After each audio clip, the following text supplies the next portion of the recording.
Welcome to this explainer. Today, we're going to embark on a storybook journey of an invention that is so quiet, yet so absolutely monumental, it literally changed human history.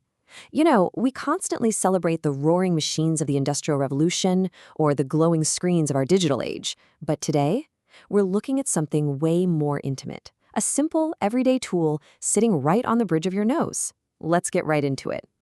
I want you to put yourself in the shoes of someone from the distant past.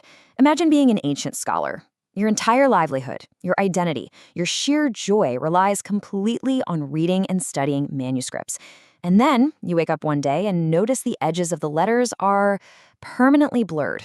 Slowly, day by day, your world just starts fading away.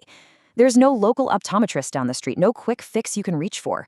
For most of human history, you just had to accept the blur and let your life's work slip away.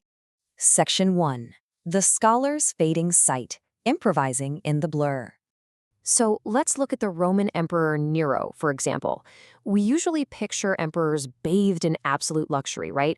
But Nero faced a very human struggle. His eyes were failing him. He reportedly watched gladiator fights by peering through a polished green emerald that he held up to his eye. Now, he wasn't making some bizarre fashion statement or just showing off his wealth. He was genuinely struggling to see the action down in the arena. He was desperate to bring those blurred fighters back into sharp focus. Around that very same era, we run into another fascinating character, the philosopher Seneca. Seneca was a man whose entire life was built on words. But as his own eyes weakened with age, he made a breakthrough discovery, almost entirely by accident. He figured out that looking through a glass bowl filled with water suddenly made small text appear much larger. It was basically a crude, heavy, wet magnifying glass. But you know what? It granted his aging eyes some much-needed relief, and it let him cling to his beloved books just a little bit longer. Section 2. Magic Reading Stone. From Theory to Tool. Fast forward centuries later to the Arab world, where a brilliant scholar named Ibn al-Haytham was deeply fascinated by the behavior of light. He wasn't just improvising with bowls of water. He was actively studying exactly how light and smooth glass interact. And he became the very first person to propose in writing that smooth glass could actually help people who couldn't see well. When his book was translated into Latin way back in 1240, it found its way straight into the hands of European monks. He essentially planted a seed that would take a few more decades to fully bloom. And that seed absolutely blossomed in the bustling, fiery workshops of Venice.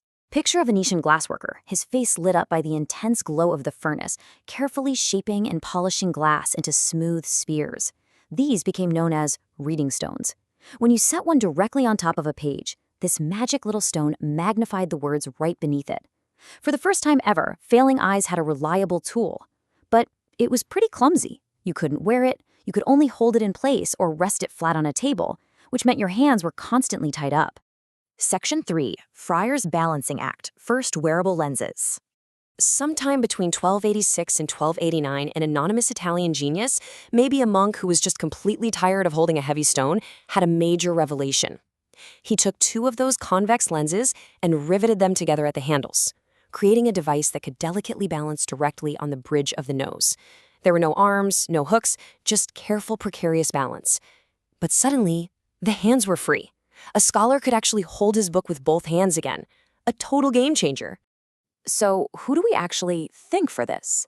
Well, two names constantly pop up in the old, thin records, Alessandro della Spina and Salvino d'Armati.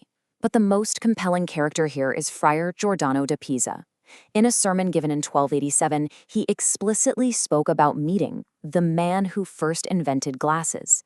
It proves he stood face to face with the true inventor, even though, agonizingly enough, history lost the man's name forever.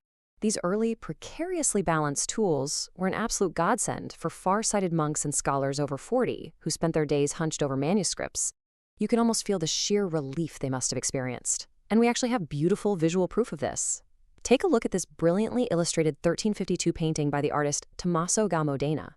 It shows a cardinal wearing a simple pair of pince-nez glasses perched right on his nose, deeply engrossed in his reading.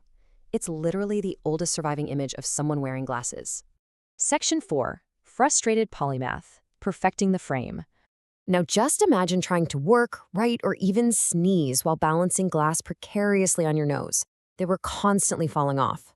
So in the 1600s, Spanish craftsmen started getting a bit creative.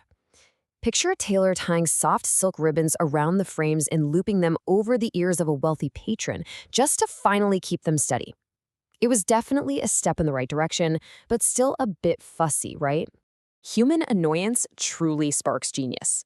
Think about Edward Scarlett in 1727, finally giving us rigid arms over the ears so we didn't have to fiddle with silk ribbons anymore.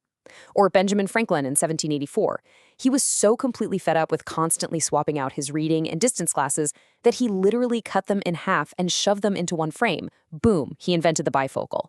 From George Airy tackling astigmatism to the smooth progressive lenses of 1959, every single step was driven by someone who simply wanted a more comfortable view of the world.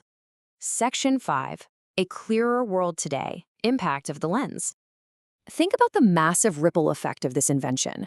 Some historians actually rank glasses as the 5th most important invention of all time, sitting proudly right behind fire, the wheel, the printing press, and the steam engine. Why?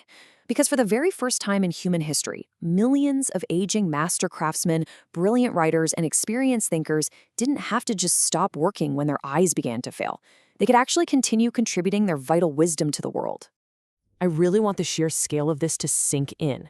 Today, 164 million adults in the United States alone put on glasses every single morning.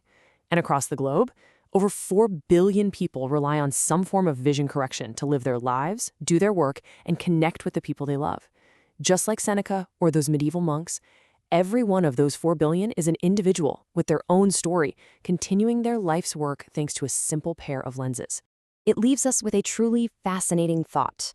How much human genius, how many masterpieces, scientific breakthroughs, and beautiful stories would have been completely lost to the blur if not for an anonymous craftsman in a Venetian workshop who simply wanted to read just one more page? Thanks for joining me on this explainer.